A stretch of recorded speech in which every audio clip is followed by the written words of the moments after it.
If you listen to more developed countries, you'll hear they have fuel reserves. I heard the PS Petroleum and Mining yesterday say that we have stocks of up to 200 million litres of fuel. That is not so much if you look at the Kenyan economy. So what then must we change, especially from where you sit as a parliamentarian? Yeah, first, Sam, allow me to say that Parliament hasn't failed Kenyans.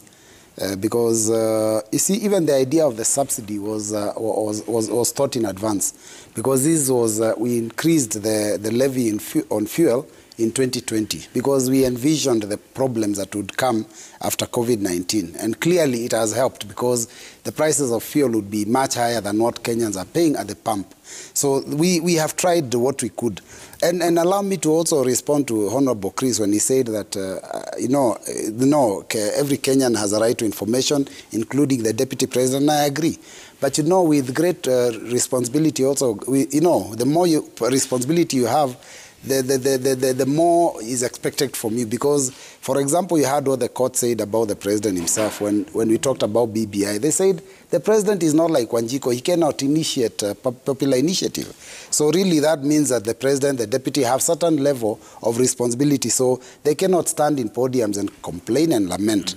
Now, on the issue of this problem of power and fuel price, I think I would see one of the things that we need to consider going forward is we have a lot of solar in this country. Could we consider maybe coming up with the systems where solar is used to do more powering than the fuel? Because there's even vehicles that run on solar. Some countries in the world have adapted the issue of solar and sorted that out. Because in Kenya, we are still dependent very much on fossil fuel, which we don't have enough of. Secondly, of course, we need to explore our own fossil fuels, because I think in Turkana there was some reserves, but since the team that went there seems to have taken, they seem to have run into, I think, financial issues, and the exploration has stalled.